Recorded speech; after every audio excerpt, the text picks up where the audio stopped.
des pasteurs protestants évangéliques de Côte d'Ivoire que j'ai nommé Camille Makosso.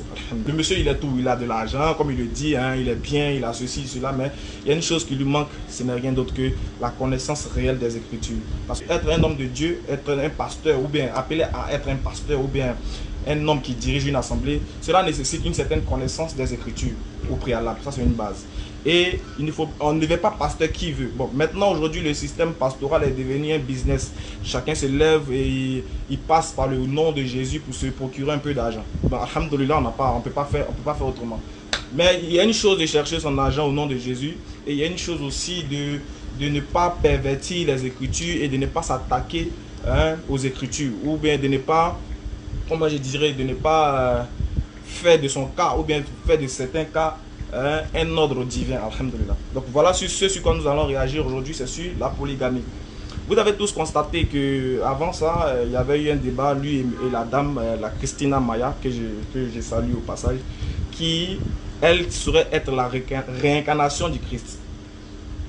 Donc, sur le thème de la polygamie, vous devez comprendre une seule chose. C'est que la polygamie, c'est quelque chose de normal devant Dieu. Certes, normal devant les hommes, mais de normal devant Dieu. Et pour toutes ces femmes et ces filles, ou bien ces sœurs qui refusent d'entendre raison sur ce thème de la polygamie, vous devez comprendre que c'est très simple. Soit vous acceptez la polygamie parce qu'elle vient de Dieu et vous vivrez une vie meilleure sur terre, ou soit vous acceptez la loi des hommes et vous devenez, et vous condamnez plutôt à être des, comment je vais dire, des femmes qui vont mourir à jamais célibataires. Mais avant de rentrer dans le vif du sujet, j'aimerais que vous sachiez que Gédéon de la Tchétchouva, Makosso, oui, je ne sais qui d'autre, aucun d'eux n'a parlé vraiment de la polygamie que Dieu a instaurée dans la Bible. Aucun d'eux n'a réellement la connaissance des Écritures. Sauf que, des deux, on ne sait pas qui fait le plus de bruit. Mais en Côte d'Ivoire, on a tendance à croire que faire du bruit veut dire que tu détiens la vérité. Donc, il faut qu'il sache qu'il y a un enfant qui peut lui donner des cours bibliques. Inch'Allah.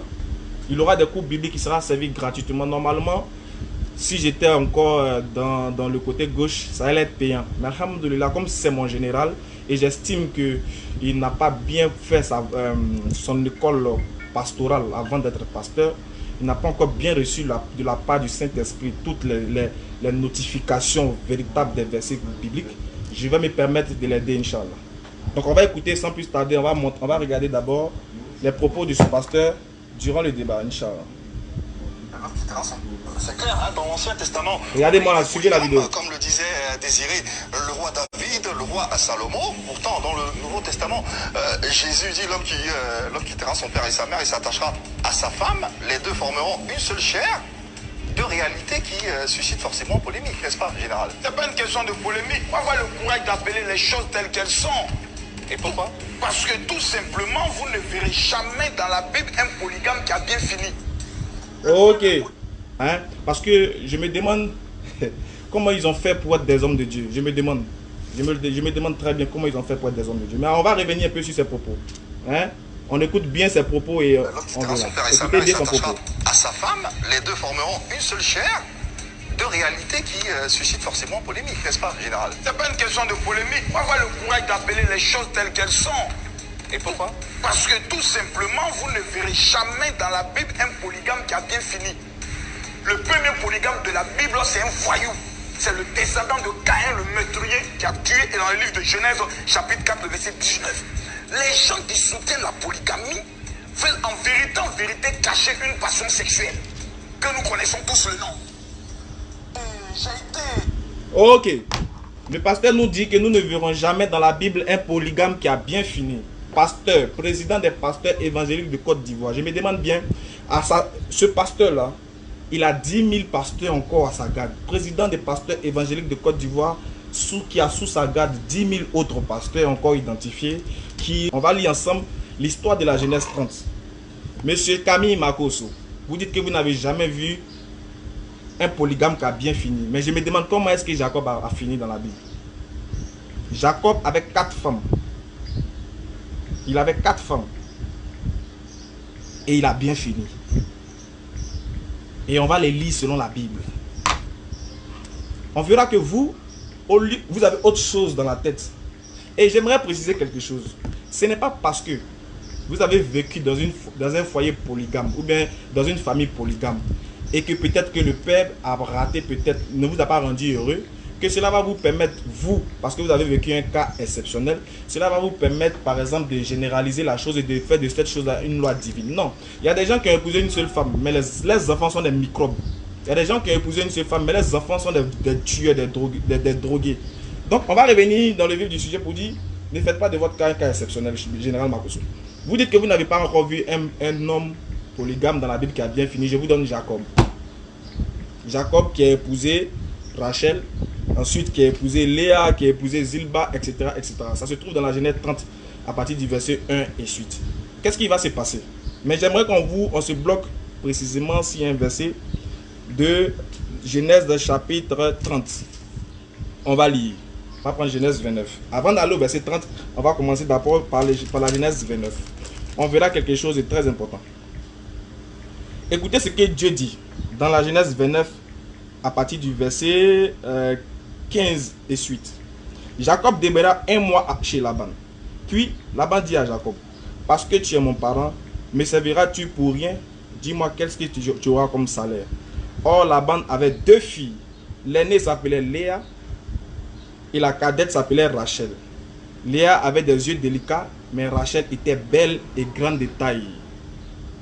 Jacob aimait Rachel. Regardez bien, Jacob aimait Rachel et il dit, je te servirai pendant 7 ans et tu me donneras ta fille la cadette. Elle va mettre au monde des enfants, des fils. Mais parmi ses fils, il y a un qui s'appelle Judas. Général Camille Makosso. Je vous le jure, si Jésus-Christ était présent, le jour que vous avez dit que tous les polygames ont mal fini, le jour où vous avez répété ça là. L'homme quittera son père et sa mère et s'attachera à sa femme. Les deux formeront une seule chair. Deux réalités qui suscitent forcément polémique, n'est-ce pas, général? C'est pas une question de polémique. On va avoir le courage d'appeler les choses telles qu'elles sont. Et pourquoi? Parce que tout simplement, vous ne verrez jamais dans la Bible un polygame qui a bien fini. Pasteur, si Jésus était là, il allait rentrer séquent dans ta joue. Parce que tu es en train de traiter ses ancêtres des gens qui ont mal fini. Pourquoi? Parce que Jésus est descendant, est le lion de la tribu de Judas. Alors que Judas est l'un des petits-fils de Jacob. Jacob va mettre 12 enfants au monde avec 4 femmes. Les 12 tribus de la maison d'Israël. Et de ces 12 tribus-là, il y a une tribu qu'on appelle la tribu de Judas. C'est de là que Jésus est descendant. Quand vous dites que vous n'avez pas vu un seul prophète, ou bien un seul homme de Dieu, ou bien un seul homme polygame qui a bien fini dans la Bible, si Jésus était sur le plateau, là, vous portez main devant les gens. Ne faites pas ça, général. Ne faites pas ça, mon frère. Ne faites pas ça. Comment vous lisez la Bible? Vous êtes un pasteur et vous dites que vous n'avez pas vu quelqu'un dans la Bible étant polygame qui a bien fini. On poursuit la vidéo, Inch'Allah. Le premier polygame de la Bible, c'est un voyou. C'est le descendant de Caïn, le meurtrier, qui a tué, et dans le livre de Genèse, chapitre 4, verset 19. Les gens qui soutiennent la polygamie veulent en vérité cacher une passion sexuelle, que nous connaissons tous le nom. Les gens qui soutiennent la polygamie veulent cacher en réalité une passion sexuelle. Les frères, laissez-moi vous dire, une société qui bannit la polygamie de sa loi, ou bien une société qui n'adopte pas la polygamie, c'est une société qui sera confrontée à un bon nombre de problèmes. Et on n'en a cité que 4. Mais regardez les frères, ces gens-là même qui condamnent la polygamie sont ces gens-là qui applaudissent l'homosexualité. Ils condamnent la polygamie. Il y a des sociétés qui condamnent la polygamie, mais on autorise qu'un homme et un homme couchent ensemble. Subhanallah. Une femme et une femme vont ensemble chez le maire et chacun dit je t'aime, l'autre dit je t'aime. Une société qui bannit de son système la polygamie sera livrée à 4 grands fléaux. Le premier fléau, c'est lequel? Prolifération de quoi? De l'infidélité. Dire qu'il ne doit pas avoir de polygame dans une société, interdire la polygamie, est une manière de condamner un groupe de filles au célibat éternel. Qu'est-ce que ça veut dire? Imaginez dans une société où on a 200 hommes et on a 500 femmes. On vous demande aux hommes, chacun de vous doit épouser une seule femme, une seule femme, une seule femme. Il va rester 300 femmes célibataires. Mais ces 300 femmes célibataires-là, que deviennent-elles, général? Elles deviendront des chisas. Et ces hommes-là qui ont épousé une femme-là, c'est ces mêmes femmes-là que vous condamnez au célibat qui viendront chercher vos maris. Et demain, c'est vous qui dites que ah, mon mari m'a trompé, ah, j'ai une chisa ici, non, ceci, cela. Mais vous refusez la polygamie, vous êtes en train de condamner au moins une classe de filles au célibat. Vous avez mis une fille au monde, monsieur le général. Vous avez mis une fille au monde. Imaginez-vous qu'elle va vivre dans une société où tout le monde est marié. Que deviendra toi ta fille? Tu es en train de condamner ta fille à être célibataire, plutôt à mort. Ce qui veut dire que ta fille sera bientôt une amuse-gueule pour un homme marié. Parce que si elle arrive dans une société où tout le monde est marié, elle sera obligée d'être une chisa. Pendant que Dieu vous demande, Dieu donne une loi où il demande à ce que un homme peut marier 2 ou 3 femmes. Vous dites non, une seule femme. Mais lorsque un homme couche avec un homme, là vous applaudissez. Vous applaudissez. Sinon dans Deutéronome 20 verset 10, Dieu dit tout homme qui couche avec un homme comme on couche avec une femme sera puni de mort. Là vous ne punissez pas ça. Mais quand il s'agit de la polygamie, vous trouvez que c'est un esprit pervers que les gens ont caché derrière les têtes. Alors que vous-même, le général, vous-même, vous avez dit ici que après 20 ans de mariage, vous ne pouvez pas dire que vous n'avez jamais trompé votre femme.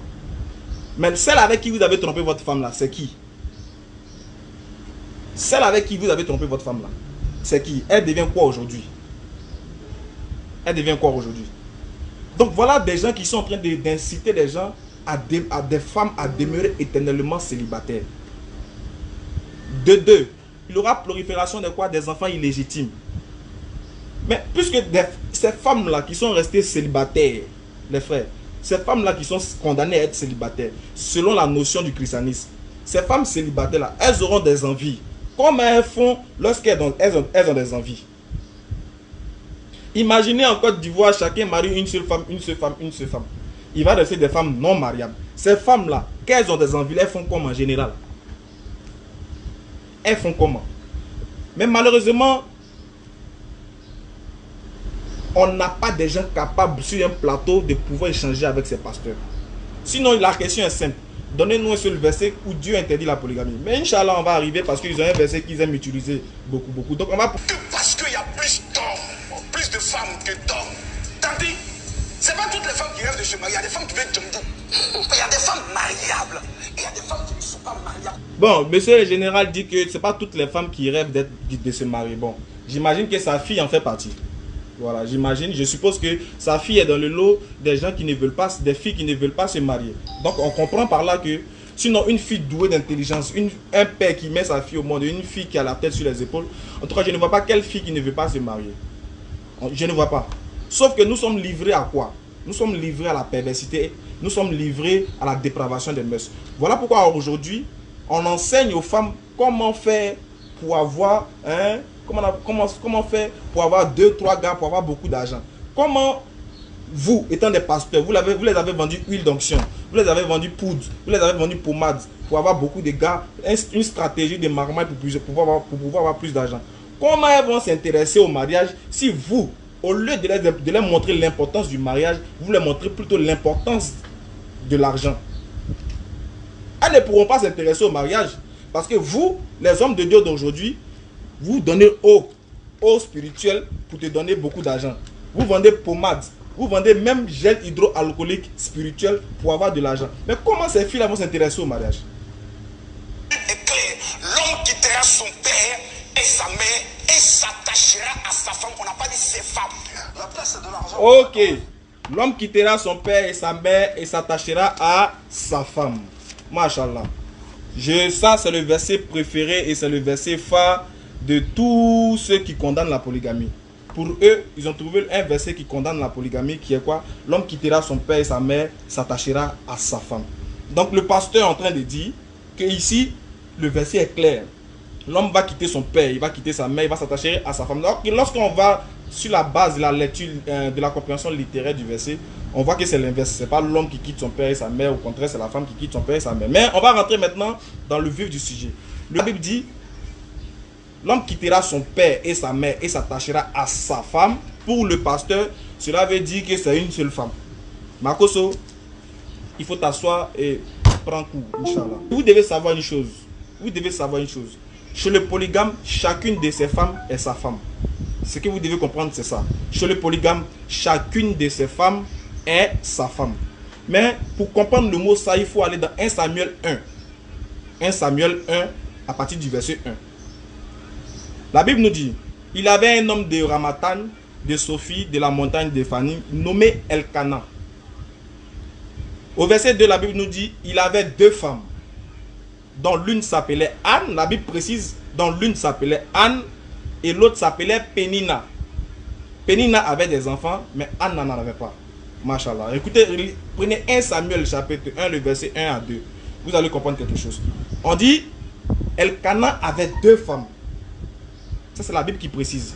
Elkana avait 2 femmes, dont l'une s'appelait Anne et l'autre s'appelait Pénina. Maintenant, regardez ce qu'il va se passer. On va descendre maintenant au verset 3 pour suivre. On continue la lecture. Chaque année, cet homme montait dans la ville de Sino pour se prosterner devant l'Éternel des armées, pour lui offrir des sacrifices. Là se trouvaient ses 2 fils, les 2 fils d'Élie, Ophni et Phiné, qui étaient les principaux sacrificateurs. Le jour où Elkana offrit un sacrifice, donna son sacrifice, il donnait une portion à Pénina, sa femme. Écoutez bien, verset 2 nous dit d'abord, Elkana avait 2 femmes. Une s'appelait Anne et l'autre s'appelait Pénina. 2 femmes. Anne, Pénina. Ok. 2 femmes, hein. L'homme quittera son père et sa mère et s'attachera à sa femme, sa femme, sa femme, sa femme. Là. Écoutez bien, cher pasteur de Côte d'Ivoire qui interdisait la polygamie avec ce verset que vous avez tendance à citer là. Lisez bien 1 Samuel chapitre 1 à partir du verset 2. On dit Elkana avait 2 femmes. Pénina et puis Anne. Voici Pénina ici, voici Anne ici. Arrivé au verset 4, on dit le jour où Elkana offrit son sacrifice, il donna une portion de son sacrifice là à Pénina, sa femme. Pénina, sa femme. Or la Bible nous dit qu'il avait 2 femmes.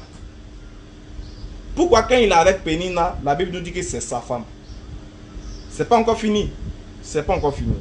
On va descendre juste à partir du verset 16 par exemple, vous allez voir. À partir du verset 16, je vous explique le contexte. C'est-à-dire que le monsieur, il avait 2 femmes, Pénina et Anne. Une faisait enfant, l'autre ne faisait pas enfant.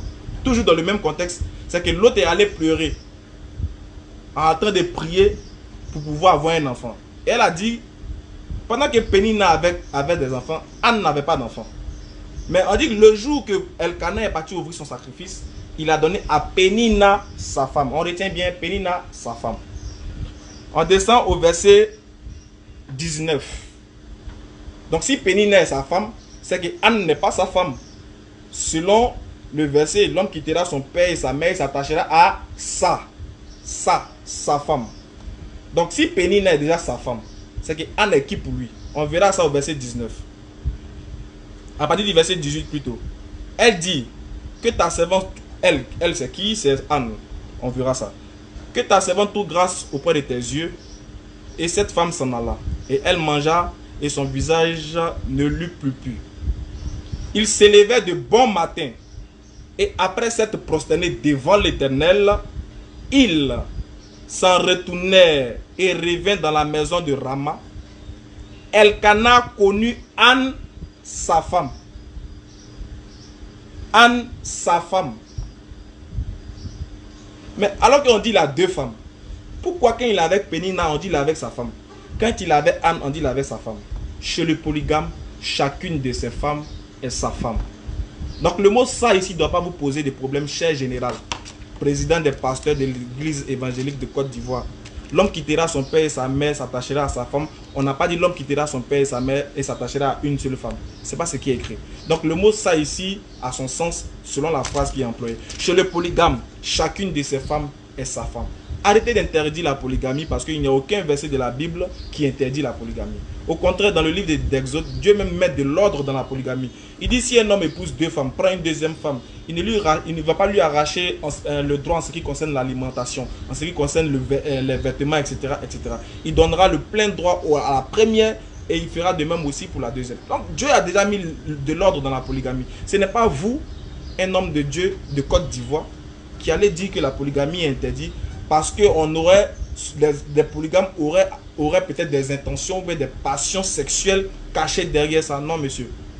Aucune femme ici ne peut dire après 20 ans de mariage que son mari lui est resté fidèle.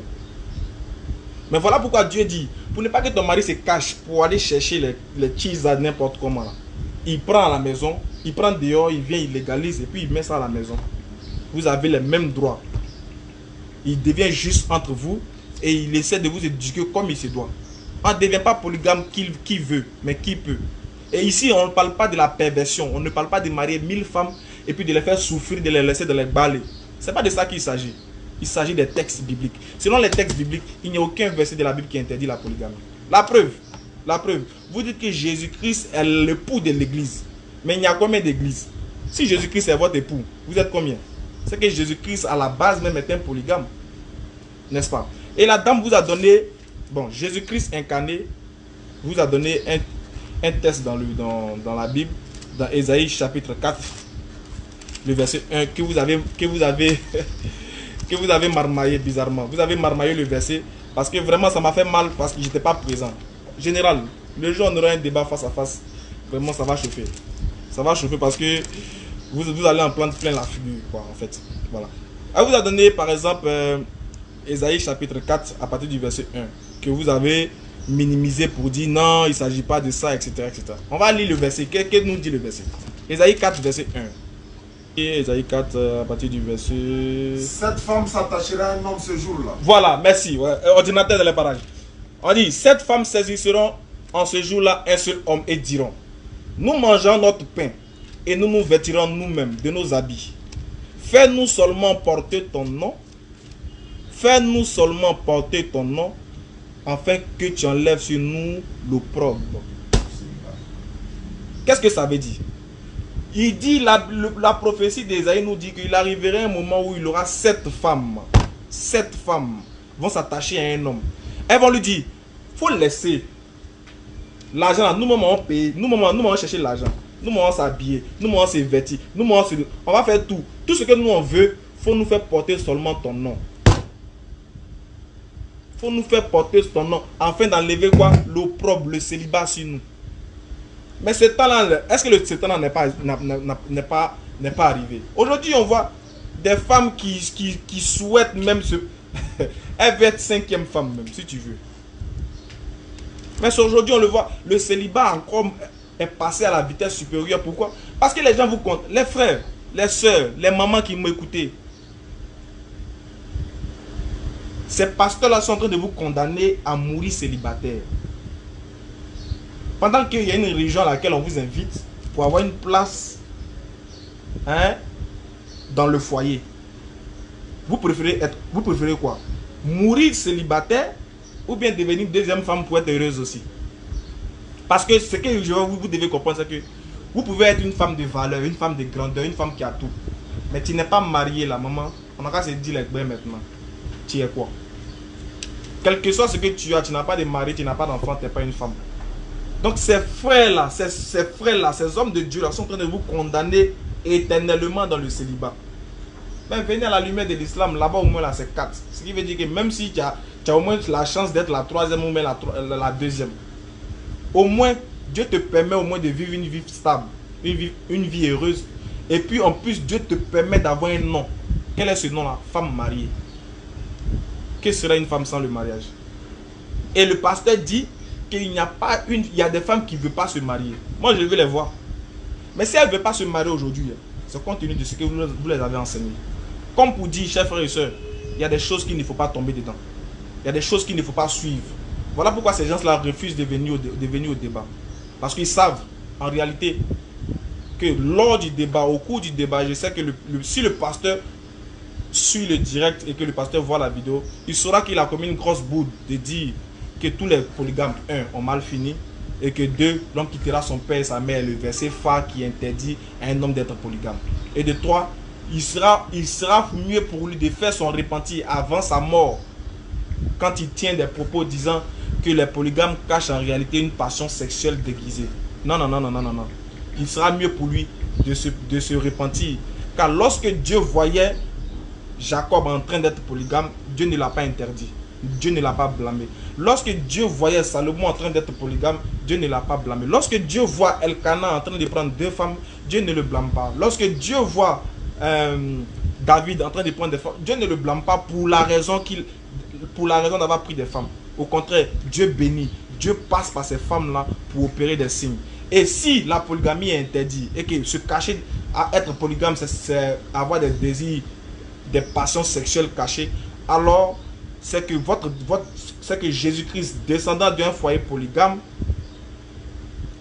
serait peut-être un enfant issu d'une passion sexuelle. Subhanallah, qu'Allah nous en préserve. Donc, dites ce que vous maîtrisez. Parlez de ce que vous connaissez, qui est quoi? Le système de l'arnaque et de la marmaille. Ça, c'est ce que vous connaissez. Mais ne parlez pas des Écritures, parce que quand il s'agit dans le domaine des Écritures, vous n'avez pas ce niveau-là. Et là, c'est là que vous démontrez aux yeux du monde que Dieu ne vous a pas appelé. Dieu ne vous a pas inspiré. Parce que lorsque Dieu inspire un homme de Dieu, lorsque Dieu est avec quelqu'un, quand Dieu mandate quelqu'un, il lui met ses paroles dans sa bouche. Il parle en fonction des Écritures et non en fonction de la vie qu'il mène ou bien en fonction des problèmes qu'il a eu. Pour vous dire qu'il y a des choses qu'il faut tenir, il y a des propos qu'il ne faut pas tenir plutôt lorsqu'on est sur un plateau télévisé et que la Côte d'Ivoire tout entière vous regarde. Regardez, ce jour-là, il y avait plus de 11 000 personnes, 15 000 vers, alors que tous ces 11 000 personnes-là, je voyais des femmes commenter. Oui, vas-y mon général. Alors qu'ils sont en train de vous appeler à être des célibataires. Ils sont en train de vous appeler à être des prostituées. Ils sont en train de vous appeler à mourir dans le célibat. Ils sont en train de vous appeler à avoir des enfants illégitimes. Ils sont en train de vous appeler à vous cacher pour aller chercher les hommes mariés. Vous félicitez ça. Et c'est ce que nous constatons aujourd'hui. C'est que le mauvais est applaudi et le bon est rejeté. Voilà pourquoi nous demandons aussi à ces chaînes de télévision d'essayer de relever un peu le niveau du débat quand il s'agit surtout des questions bibliques et des questions de religion. Essayez d'inviter des bonnes personnes, des personnes qui s'y connaissent dans le domaine. Il y a des professionnels dans ce domaine-là. Nous demandons à ce que vous les invitez pour pouvoir échanger avec vous. Vous verrez que la vérité va s'éclater tout de suite. Et je demande au général Makosso Camille s'il pense qu'il a raison sur la polygamie et qu'il ne s'est pas trompé sur les versets bibliques, alors qu'il nous invite, ou qu'il m'invite à un débat. Je crois que là, il va perdre 70% de sa crédibilité et 80% de ses fidèles vont l'abandonner ce jour-là. Mais comme je sais qu'il ne pourra pas le faire, parce qu'il est plutôt préoccupé à d'autres choses que de parler de la parole de Dieu, voilà, je crois qu'il va aller plutôt faire autre chose que de répondre à ce défi-là. Mais le défi est lancé à toi, Général Makosso. Juste, on s'assoit, Bible et Coran sur la table. Bon, seulement que Bible seulement, avec la Bible seulement sur la table, thème de votre choix. Et puis on échange fraternellement, quoi. Ça va permettre aussi à ceux-là qui sont sceptiques sur la question du musulman et du chrétien de pouvoir comprendre que les échanges sont possibles. Oui, ça existe. Il y en a plusieurs échanges. Et peut-être que par vous, voilà, les gens peuvent trouver l'harmonie qui est camouflée, qui est enfouie dans le cœur. Donc je demande ici, je lance ce défi-là au général. Je lance aussi ce défi-là. Bientôt, nous allons passer à la phase. Après le féticheur, on a su le général Makosso. Après, ça sera avec le Gédéon de la Tchétchouva, Inch'Allah. Aujourd'hui, c'est pas trop la forme, mais ça sera avec le Gédéon de la Tchétchouva. Et on va essayer de décortiquer un peu les propos tenus, les propos mensongers qui disent à l'encontre de la Bible, etc. Ça et là. Aujourd'hui, on va frapper fort